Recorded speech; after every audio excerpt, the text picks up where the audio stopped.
A routine landing. Ladies and gentlemen, we are starting our approach to the Very good, SW. sir. Turns into a sudden fight to the death. We're going to lose it all of a sudden. There it is. A passenger jet mysteriously falls from the sky and rockets towards a busy highway. Push it up. Push it way up. Help to go around. It's going to crash. A mysterious force brings down a plane claiming 137 lives. In the wreckage lies the one clue that can stop it from killing again.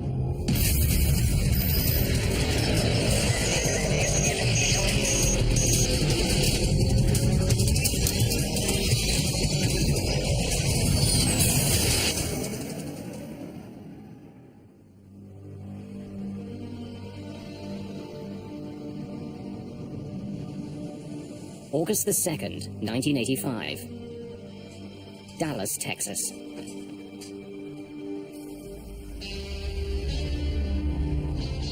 It's a very hot day, even by Texas standards. See y'all tomorrow. Temperatures soar to 101 degrees. Rain coming. Should cool things down a bit. In the late afternoon, William Maybury is heading home from work. The day's heat and humidity are having an effect on traffic at Dallas-Fort Worth International Airport, DFW. Roughly the size of Manhattan, DFW is the biggest airport in the world. It's also one of the busiest.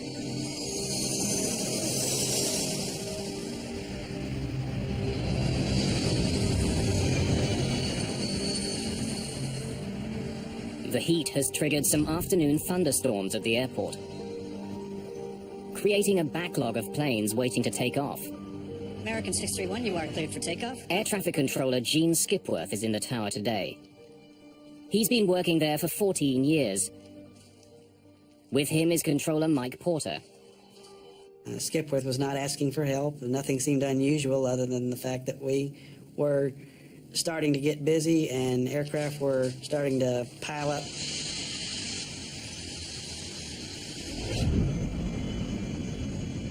One of the many planes heading towards Skipworth's control is Delta Airlines Flight 191. Weather 6,000 scattered to 1,000 scattered. Visibility 10, temperature 101. 101? 101 degrees, yes, sir. Captain Ed Connors and First Officer Rudy Price are two of Delta Airlines' most experienced pilots. Second Officer Nick Nassick is the other member of today's crew. The crew is flying a 6-year-old L-1011 TriStar. The L-1011 is billed as one of the safest planes in the sky. There are 152 passengers and 11 crew members on board. They're scheduled to land in Dallas just before 6 in the evening.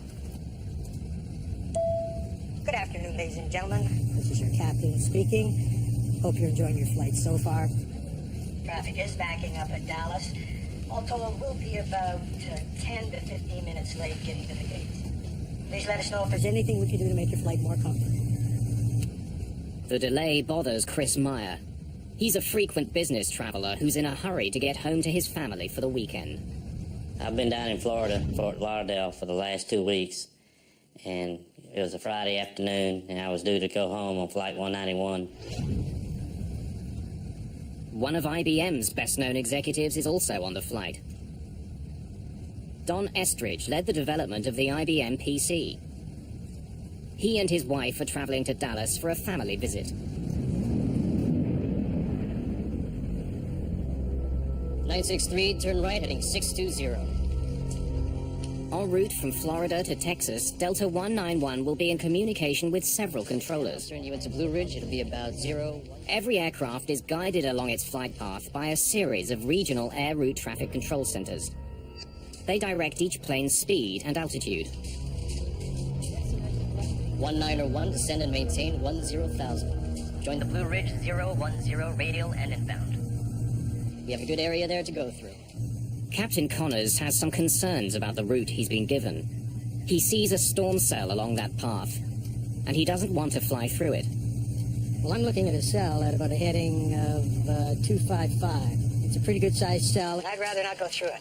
I'd rather go around it one way or the other. I've had about 60 aircraft go through this area out here, 10 to 12 miles wide. They're getting a good ride, no problem. Well, I can see a cell now about heading 240. When I can, I'll turn you into Blue Ridge.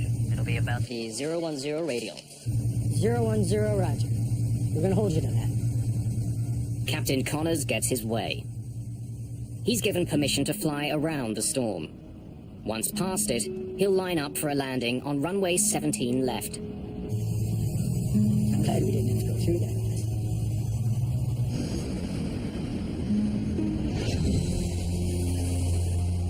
Friday afternoons are a busy time at airports.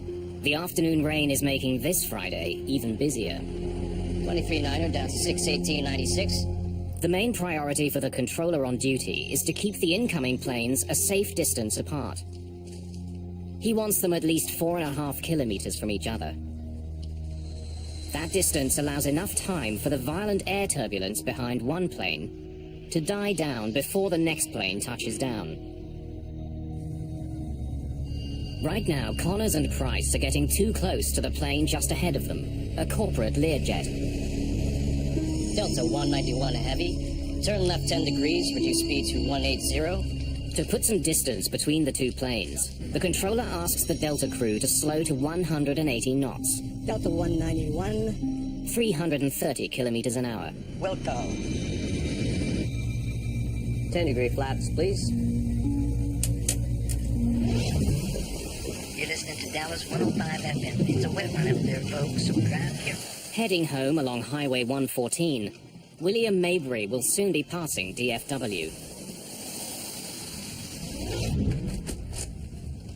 Flight 191 is now just 50 kilometers from the foot of the runway. Ladies and gentlemen, we are starting our approach to DFW. Please make sure your seats are in the upright position and your seatbelts are securely fastened. The crew begins their final descent into the Dallas-Fort Worth area. Attention all aircraft listening. There's a little rain shower just north of the airport. Connors now switches radio frequencies and contacts a local DFW airport traffic controller for approach instructions. As the passengers and crew of Flight 191 prepare for their landing, a deadly force takes shape in their path. Critical decisions and missed information conspire against them. The crew will soon be engaged in a 47-second struggle, which will become one of the most important moments in the history of modern aviation. August the 2nd, 1985. The crew of Delta Airlines Flight 191 has been skirting a line of heavy storms between Florida and their destination, Texas. 30 kilometers from the Dallas-Fort Worth Airport, First Officer Rudy Price notices rain ahead. We're gonna get our airplane washed. What? We're gonna get our airplane washed. It seemed like the closer we got into DFW, the worse the weather got. And we was turning into the rain instead of going around it. And the pilots never said anything about the bad weather.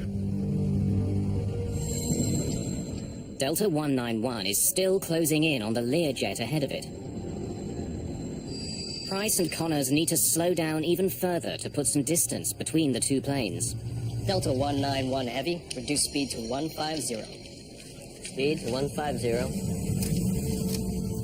9 kilometers from runway 17 left, Delta 191 is handed over to another controller, Gene Skipworth, for final approach and landing.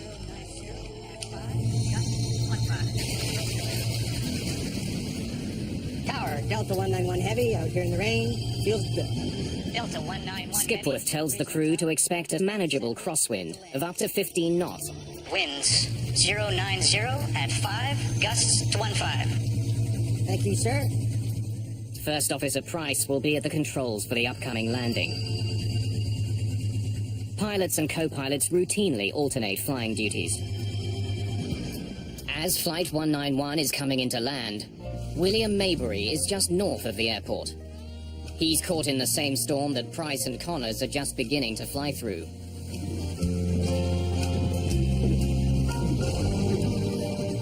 Before landing check. Landing gear. Down, 3 green. Flaps, slats. 33, green lights. The crew suddenly notices that they'll be flying into more than a bit of rain. Lightning coming out of that one. What? Lightning coming out of that one. Where? Right ahead of us. 1,000 feet.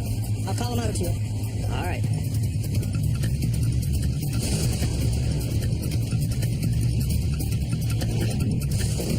We're not getting any bad warnings from the weather or from other pilots, which we rely on as they come through it. They need to report to us, and they do if they have turbulence or they have trouble on final or ran into anything abnormal. The Learjet ahead of Flight 191 lands safely. Connors and Price are now less than a minute behind. Without warning, the intensity of the storm increases. The L-1011 is being pounded by a driving rain. I knew he was getting ready to land, but at the same time, you felt the surge, like the pilot was revving up the engine for something. The plane's airspeed is increasing for no apparent reason. Watch your speed. Price pulls back on the throttles to slow the plane down and maintain it at the requested 150 knots. The plane is just 180 meters from the ground. We're gonna lose it all of a sudden. There it is. Then the plane drops rapidly. It's as though an invisible force is pushing it to the ground. Push it up. Push it way up. Way up. Way up! Way up. The crew is pushing the plane's jet engines to their full power, but can't get more speed or get the plane to climb. So I pulled my seatbelt tight as I could, but at the same time, you could hear a pin drop. Nobody was talking.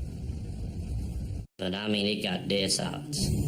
As suddenly as it began, the crisis seems to end. The plane stops falling and begins to pick up some of the speed Connors and Price have been fighting for. That's it.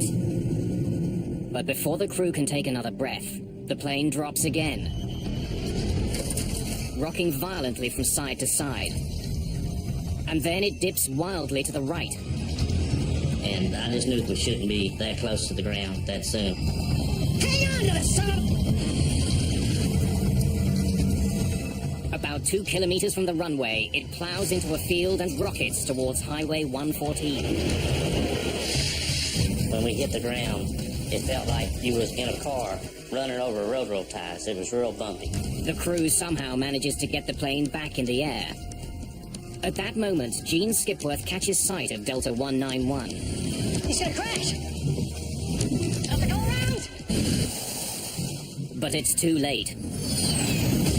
The plane's engines slam into William Maybury's car on Highway 114. He is killed instantly. The plane hits the ground again, north of the runway. It's traveling more than 350 kilometers an hour.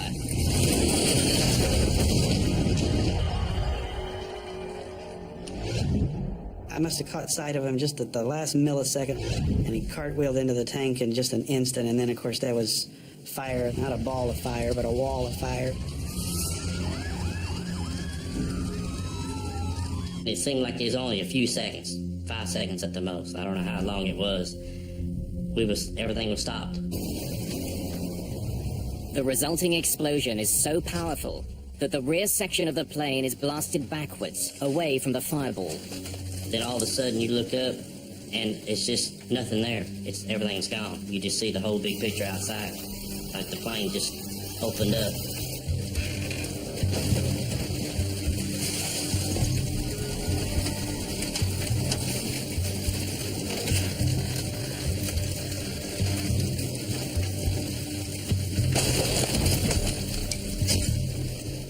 Remarkably, the tail section containing the last 10 rows of seats is relatively intact.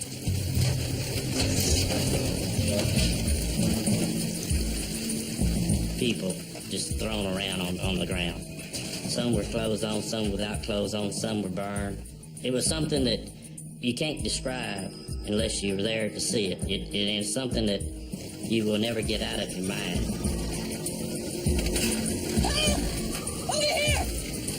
Hang hang in there. Help someone. Then, as suddenly as it had started, the rain stops.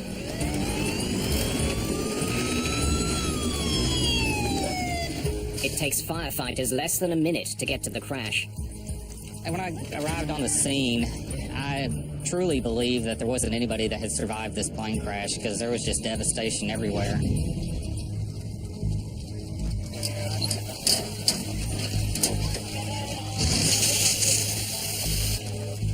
What I had pulled up on at the time was the wing section, which is the portion of the aircraft that carries the fuel. So there was a large amount of fuel and a large amount of flames.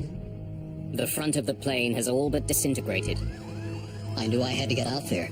At the time, I was a stringer for Time magazine, worked with them on a part-time basis, called their Atlanta headquarters for this portion of the country. They said one word, go.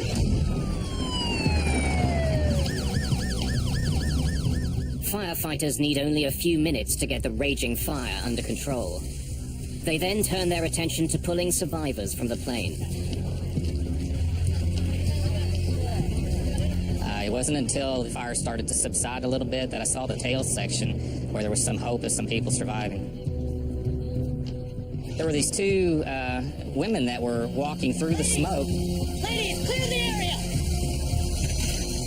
Get out of the way, clear the area! And it kind of surprised me, so I knew that there was hope and that there were people out there. Only 27 people survived the crash. I had seen death before as a medic in Vietnam, but it had never been aimed at civilians, and certainly not on a mass casualty situation, and certainly not this suddenly. I could tell how bad it was. You could see and smell and feel the death.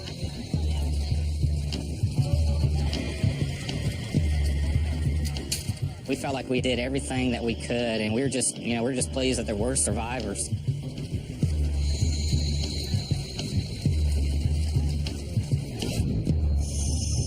I was scheduled to sit on aisle seat 15A, and I told them that wouldn't be no good because that was the non-smoking section. I was a smoker, so I had to be in back. That probably saved my life. Captain Connors, First Officer Price, and Second Officer Nassick are killed. So are 5 other crew members and 128 passengers. IBM's Don Estridge and his wife are among the dead. In the tower, there was silence for probably 1 to 2 minutes, except for just an occasional transmission. But basically, it's just quiet, and you just sit there stunned and wishing you could do anything to take it back. This is a monumental crash.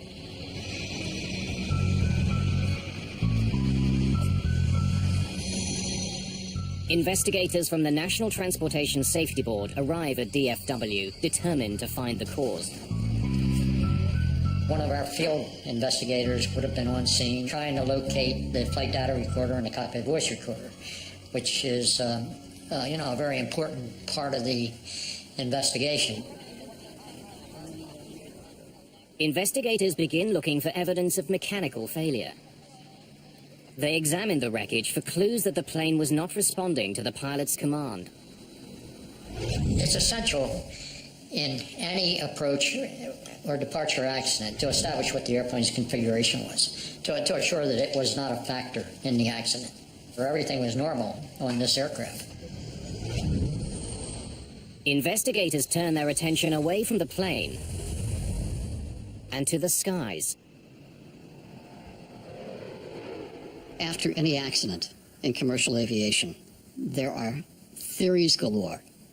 A couple of them prevalent that evening. First, that lightning had struck the airplane. Secondly, that it had been hit by a mini tornado.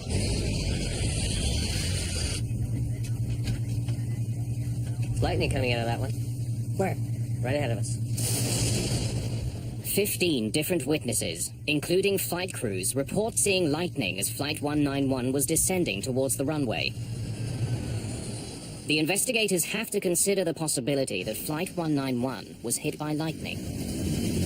lightning is always something that you have to investigate to determine the possibility that lightning disabled some part of the airplane.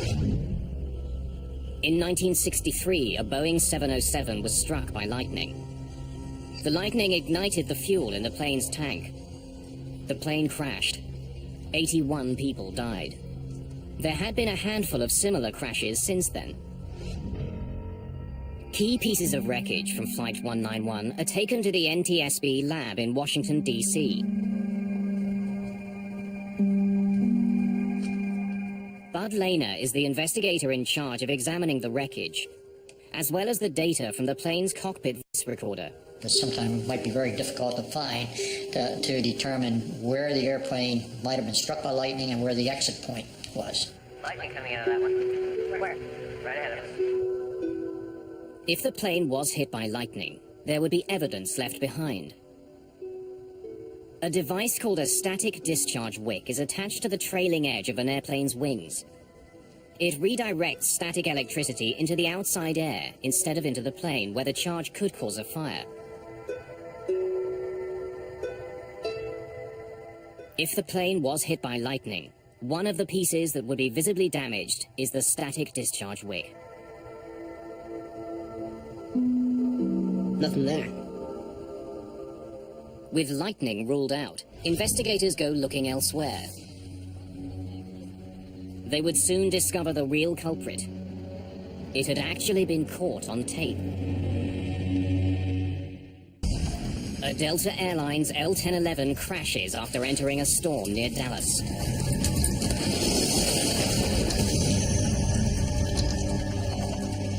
"137 people die. Investigators rule out mechanical problems and lightning as causes of the crash. Nothing there. The NTSB's Bud Lehner turns his attention to the plane just ahead of Delta 191, the corporate Learjet. He learns that it was less than a minute ahead and flew through the very same storm. After we had passed about 5 miles from the end of the runway, we entered a rain shower, what we thought was a light rain shower, and it turned out to be the heaviest rain I've ever seen before or since. In spite of the rain, Rufus Lewis managed to land his plane safely on runway 17 left. When we broke out of the clouds, we were high and hot. So we had to use all of the runway at DFW Airport. We landed, were able to turn off at the end of the runway. So why was the much larger L-1011 unable to land just moments later? Bud Lehner still doesn't know what slammed Flight 191 into the ground. But soon he finds the clues he needs on the plane's flight data recorder. It logs every adjustment pilots make to the plane's controls. The device also records external elements like temperature, wind speed, altitude, and air pressure. Whatever Connors and Price were fighting, there's a good chance it left its fingerprints on the flight data recorder.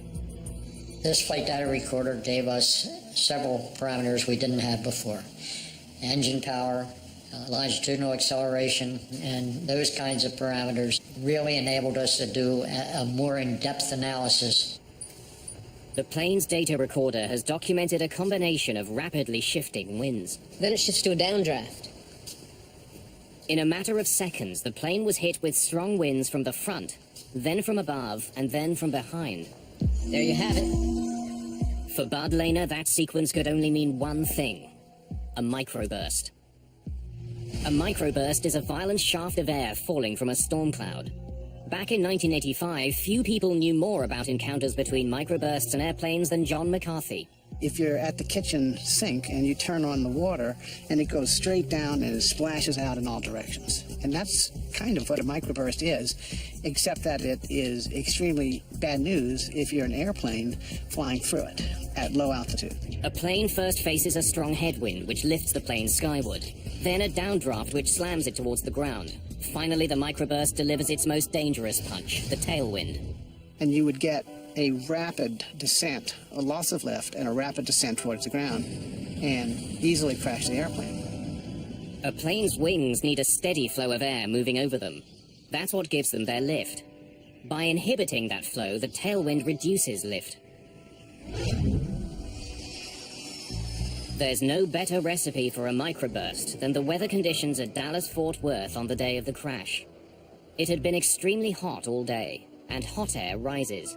When that hot air meets the cold, moist air in the storm clouds, it cools instantly and rushes violently back to Earth. A microburst.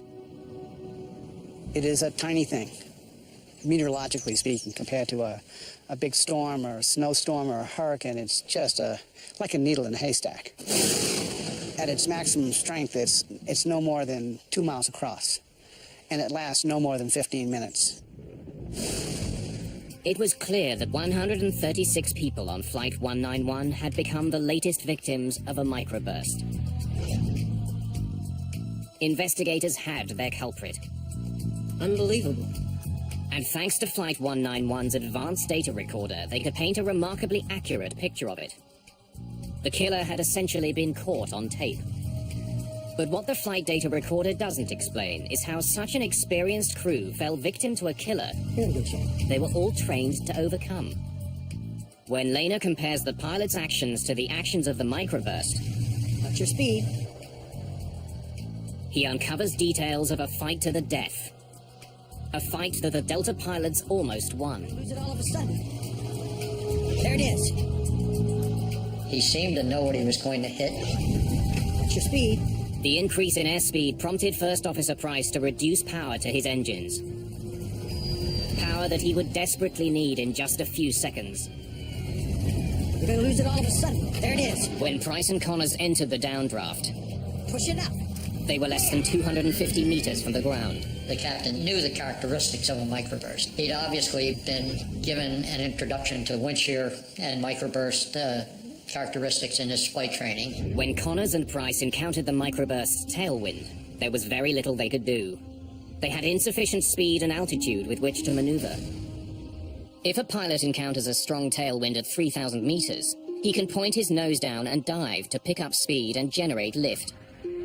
It's called trading altitude for airspeed. But that trade wasn't available to Price and Connors. They were just 150 meters off the ground when the tailwind struck. The only way for them to gain airspeed was from their engines. Push it up. Way up. Co-pilot responds, airplane stabilizes.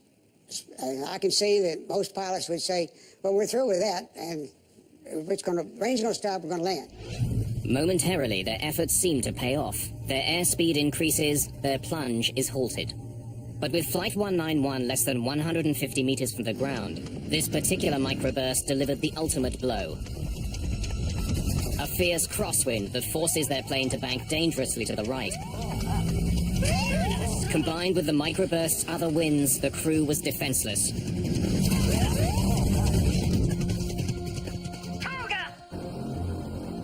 TOGA is takeoff go-around mode, and what it means to a pilot in that regime of flight is let's abandon the approach. We're no longer going to try to land this airplane. We want to do everything we can now to survive the wind condition that we've entered.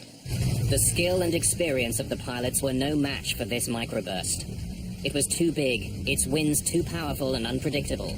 The pilots of Delta Flight 191 did their very best to recover from this situation, and it didn't work out. Investigators were left with one perplexing question.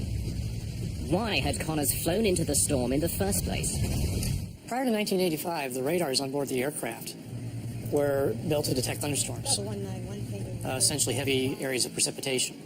They were not effective, they were not even designed to detect the microburst. So those radars were essentially useless at low altitudes for looking at the microburst phenomena.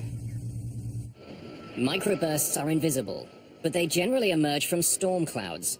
That's why pilots are trained not to fly into storms if they see lightning. It's a pretty good size cell. And I'd rather not go through it. I'd rather go around it one way or the other. When I can, I'll turn you into Blue Ridge. It'll be about 010 radio. 010. Oh, Roger. Captain Connors was not a risk-taker.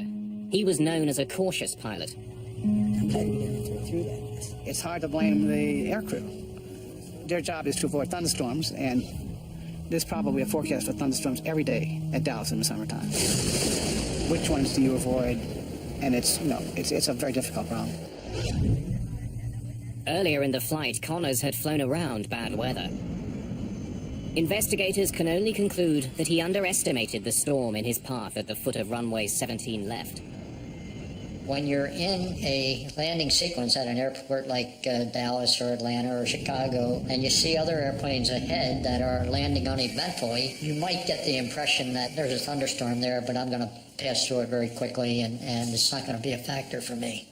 Airports like DFW have sophisticated systems in place to provide weather information to pilots. A thunderstorm at the end of a runway is the kind of threat they were designed to identify. But this deadly storm managed to foil those systems. As Flight 191 was approaching the airport, the weather at DFW was changing very quickly. Attention all aircraft listening. There's a little rain shower just north of the airport. Captain Connors heard that part of the message, but then he switched his radio frequency for his final landing instructions.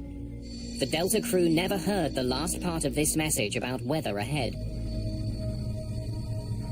There's a little bitty thunderstorm sitting right on the final. There was an observation 2 minutes before the accident that there was a wall of water at the threshold of the runway. It's been my contention that that information would have been very important to the flight crew. Radar readouts from the day of the crash indicate that the storm cell Connors and Price flew into grew out of nothing in a matter of minutes. This is 2 minutes before the accident. The readout shows the beginnings of a weather cell at the foot of runway 17 left. This is 3 minutes after the accident. We have a new cell right at the threshold of the runway that wasn't evident in the previous pictures. This explains why Rufus Lewis was able to land his Learjet. The microburst was just beginning to form when he was approaching the runway. Many people think that there was a huge vertical development that the pilots recognized and they just decided to go fly through it anyway. And I maintain, and I think the evidence proves it, that that was not the case. They didn't recognize this new developing cell. They did get into the storm beneath the cell, but it was heavy rain. They weren't worried about that. Then the hammer fell. It was too late. It's small. It's the length of a runway, roughly, and it doesn't last very long. So it's something that can happen so quickly that many accidents have occurred because nobody knew it was there. The storm arrived at the foot of runway 17 left virtually unannounced. But once there, it attracted a lot of attention. Pilots on the ground as well as trained weather observers saw the worsening storm. But they all saw it too late to warn the crew of Delta 191. The storm did show up on a radar screen at the Fort Worth Air Traffic Control Center. But at the time of the crash, the meteorologist on duty was in the cafeteria on a meal break. If the flight crew had any idea that there would be a severe event in front of them, they would have missed the approach. Investigators conclude that the Delta crash was caused by the pilot's decision to continue their approach into the storm. A decision that was made because the crew wasn't warned about the hazard. In 1985, there were basic systems at airports that could detect dangerous winds, but they could not reliably detect a microburst. On the ground, there were systems called low-level wind shear alerting systems that primarily looked for differences in wind speed around the airport and on the airport. Unfortunately, these sensors tend to be spaced so far apart that a microburst could actually exist in between them and escape detection, or at least detection in time to warn a pilot of the threat. But a microburst detection system to overcome this problem had been developed. It was being tested in Denver and working very well. What we found out is that Doppler radar, which is on the ground, is incredibly effective in detecting microbursts. In fact, it can detect about 98% of a microburst. Conventional radar uses radio waves to measure precipitation inside a storm. Doppler also sends out radio waves, but by measuring the frequency of returning waves, Doppler can also calculate the movement of the winds inside a storm. If you look through the Doppler radar, you see a part of it that's going away from the radar and a part that's coming towards the radar. And if it's small, it's absolutely a microburst. It can be nothing else. So it has what we call an unambiguous signature of a microburst, which means we got it. Since Doppler radar could see a microburst, controllers could use it to warn crews of their presence. The Denver research resulted in an important new system at airports: Terminal Doppler Weather Radar. When the system detects dangerous conditions, it relays a warning to air traffic controllers, who can then alert pilots. Flight 236, microburst alert. 5091, 20-mile final, stay in tension. After the crash of Delta 191, the Federal Aviation Authority, the FAA, hurried to install terminal Doppler weather radar at high-risk airports. Dallas-Fort Worth was one of the first. The domes containing the specialized radar are now a common fixture at major airports around the world. But radar on the ground can't get the warning to the pilots fast enough. We also have an issue of ground-based systems in that it takes time to communicate the threat to the crew. The system has to detect it on the ground. It would typically go to a control position and a control tower and be relayed by voice to the pilot, which can introduce a delay of 10, 15, 20 seconds, which could be very critical. Planes also needed onboard microburst detection. A team from NASA began developing such a system by flying into the most dangerous microbursts they could find. Here we go. Take it. By risking their own lives, they would eventually save thousands of others.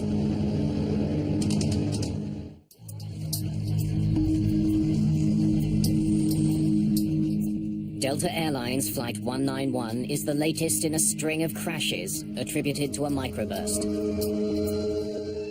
Since 1964, microbursts were shown to be the cause of 26 accidents, claiming more than 500 lives. The public is unnerved. Politicians are demanding answers. The killer has to be stopped. The body count is building, and this particular crash tipped the scales as far as the federal government was concerned. The crash of Delta 191 showed that seconds count when planes encounter a microburst. We're gonna lose it all of a sudden. There it is. Increasing alert times Push it up. Way could up. save more lives, especially if a microburst detector was mounted right on the plane. If you can provide the airplane with 10, 15, 20 seconds of advanced warning, pilots push the throttles up, they build airspeed, they build altitude, they build energy. It's like money in the bank. By the time they get to the microburst during a recovery, they can survive. Aviation experts had to find a way to give all pilots those critical 20 seconds. To develop that technology, they would embark on a high-risk, unprecedented research project. They would fly a 737 into the most severe microbursts they could find. We did a very careful risk analysis of all the possible dangers that could occur. And initially, the first reaction was, you want to do what with an airplane? You want to fly it through a microburst? In the summer of 1991, NASA modified a Boeing 737 and went hunting for microbursts. The idea was to identify onboard technology that could warn pilots of a microburst in their path. The airborne solution brings detection right into the cockpit, so the pilot sees exactly what's in front of the aircraft, and when an alert is given, there's no time delay. Ground speed 234. The NASA researchers were testing 3 separate systems for detecting microbursts. Modified Doppler radar housed in the 737's nose, a laser radar under its forward cargo bay, and a side-mounted infrared device to measure changes in air temperature. Each of those systems was wired to banks of computers in the plane's cabin. A spotter on the ground could find a microburst and quickly direct the plane towards it. Roger, control 515. We're rolling. Roger, and you're rolling. EDWR and after control. Range 45 miles. Ground speed 240. Here we go. Take it straight ahead. Need to get up left about 10 degrees, 15 degrees. Well, when you spotted a microburst, it was all business. It was how do we get there, how do we get to the right altitude, the right airspeed, the right position, when to begin data collection. So people were quite busy during these flights. But yeah, it was exciting. We wanted to find them, we wanted to penetrate them. With every microburst, the 3 onboard detection systems were put to the test. Researchers on the plane could instantly see which instrument was doing the best job of picking up the microburst ahead. Behind the aft flight deck, we had pallets of equipment where the radar engineers, the laser engineers, and the data recording engineers could sit and ensure that each system was performing as expected. Ground speed 2, 3, 4. Dead ahead maybe 1 degree to the left. Let's go straight through this one. Here we go. Take it. Straight ahead. We started with very, very weak microburst. Again, we had the ground-based radar telling us what we were about to go into. So we started with very weak microburst, gained experience, then gradually worked up to stronger and stronger ones. You would see the rain begin to fall, and you would feel a sinking feeling. It'd be a little settling, a little like an elevator starting down. So any apprehension that the crew may have had initially about going through them was actually replaced later with joy at finding them. Here comes the center of the target, right now. 242 on the ground speed. Wind's gone away. Look for tailwind. Come on. Lost some altitude there, too. There, the wind's gone around the tail at 10 knots. Good strong downdraft in the middle of it. Just sucked 100 feet in almost no time at all. A good performance decrease, too. We were about 850 and we dropped to 750. Beautiful. The Langley researchers flew into dozens of microbursts over the course of their research. The project proved that the forward-looking Doppler radar was the only system that could consistently give pilots advanced warnings of a microburst ahead. What we found was that the Doppler radars could detect an extremely wide variety of microbursts. Lightning coming out of that one. If the crew of Delta 191 had a system to warn them of microbursts, they could have boosted power to their engines and started climbing before they encountered it. That might have given them the speed and the altitude which they sorely lacked when they began their battle with the storm. The Langley flight tests had in effect tamed the microburst menace. After the NASA tests, the FAA certified a Doppler-based warning system for planes. Today, forward-looking Doppler radar is standard equipment on commercial flights around the world. The good news out of all of this tragedy is so many things have now happened, from radar to ground-based systems to airborne systems, and especially to training for pilots. We think that microburst accidents are a thing of the past. If there is one crash that we can look back on now and say, this made things safer because we learned from it, it was Delta 191. The changes made after the crash of Delta 191 have saved countless lives. Captain Connors and First Officer Price lost their fight against a microburst, but their struggle did manage to expose and disarm an invisible killer.